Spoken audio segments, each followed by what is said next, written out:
কালবোসটা নাও না, কালবোস মাছটা হলো তোমার। ওই যে ব্যাগটা আনতে গেছি। না কালবোস হয়ে গেছে গো। কালবোসটা হয়ে গেছে। হ্যাঁ সব একসাথে।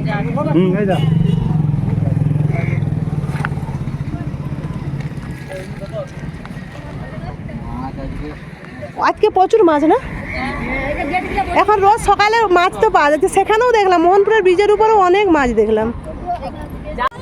হ্যাঁ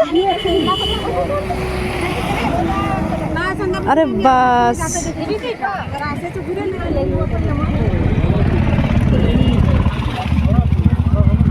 আসবো মাছ নিতে। এই বৌমাকে নাম্বারটা দিয়ে গেল না?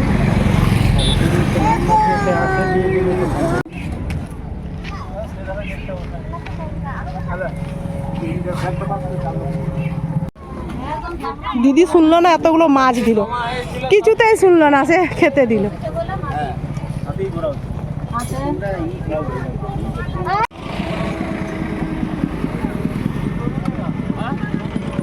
কি গো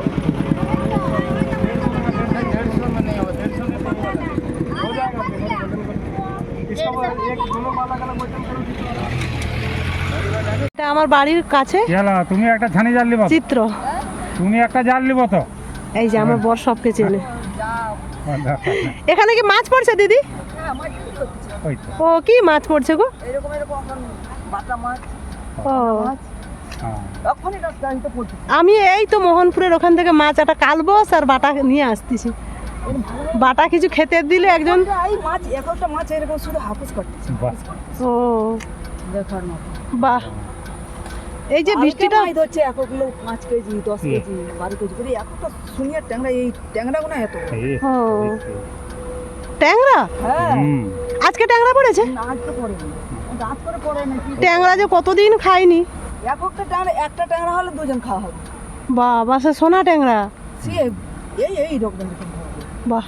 সকালবেলা দেখছে হাতেই ধরছে, জালের দরকার হাতেই ধরছে 1 কিলো 2 কেজি 3 কেজি করে। আমি যদি জানতাম গো দিদি আমি চলে আসতাম, এসে নিয়ে যেতাম ট্যাংরা মাছ।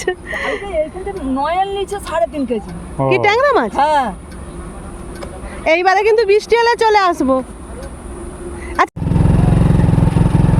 আজ আমি মেদিনীপুর গিয়েছিলাম, জানি ভিডিও করবো না, দরকারে গিয়েছিলাম।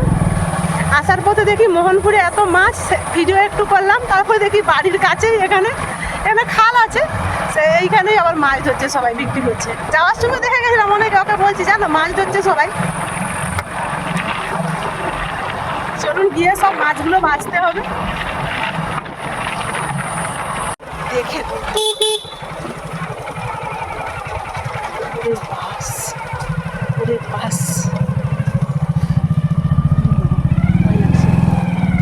ভয় লেগে যাবে দেখলে রাস্তা।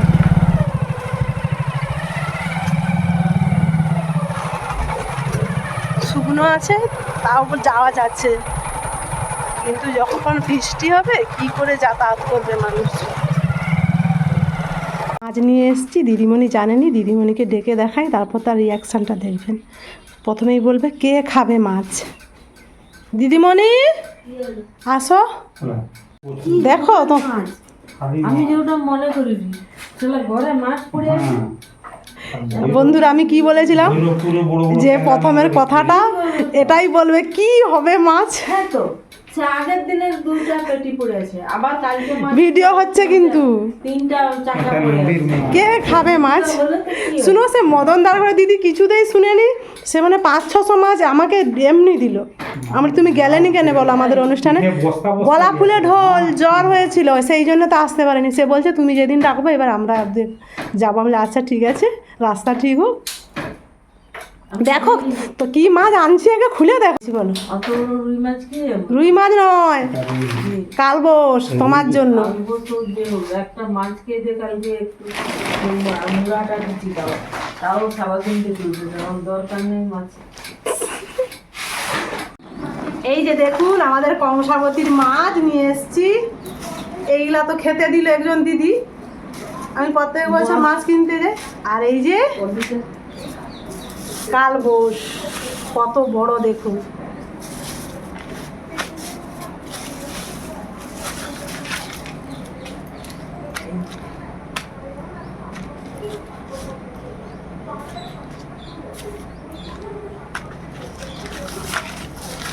কালবসটা সলিড, দারুণ সুন্দর। এ কুইন্টাল কুইন্টাল মাছ, ওই মোহনপুরের বীজের ওইখানটাতে, আর এইখানে তো মোহনপুরের ওই কোনটাতে। এইবারে মাছগুলো সব বাছতে হবে। কে মাছ নিবে গো? তুমি মাছ নিবে দিদিমণি? দেশি নয়, 200 টাকা কেজি, 200 টাকা কেজি। বাটা মাছ 120। বন্ধুরা এবার মাছগুলো বেছে নেই। মাছটা একবার সলিড, যা খেতে লাগবে না।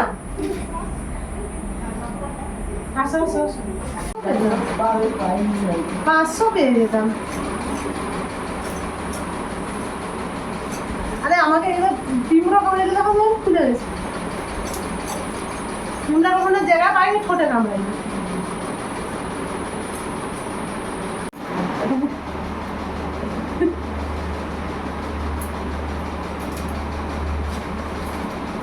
চারও দিতে চাইছিল, আমি মোটো লেনি। শেষে শুনো, তারা হিরে করতে করতে তার একটা চিকচিকি ছিঁড়া হয়ে গেছে। সে তখন আবার নতুন চিকচিকি এনে দিছে। আমি বলি অত মাছ নিব না। সে একদিন আমি বলি তবে তোমরা একদিন যাবো, বলে হ্যাঁ আমরা যেতে পারিনি, আমরা কেন কিনবো। জাপানি পুঁটি আর বাটাগুলো বাছা হয়ে গেছে। এবার বড় মাছটা বাছবো। 1 কেজি 250 আছে কালবস।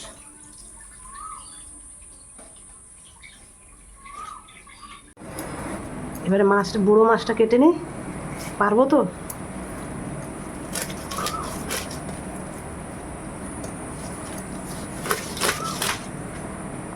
মাছটা কি হলো, রক্ত নেই কেন?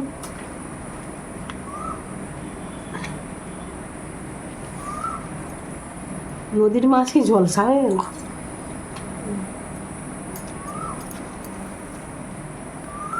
পেট থেকে শুধু জল বেরাইলো, কিন্তু একবারে টাটকা। দেখো দিদিমণি কি সুন্দর।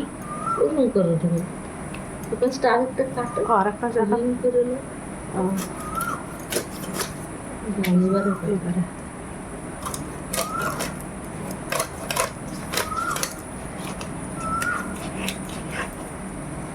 বটিটাতে কিছু নেই, বুটিটাতে আছে, তুমি বীজ আছে গো দিদিমণি। তুমি হাত ধুয়ে আসো, বীজটা আগে বের করে নাও। হ্যাঁ,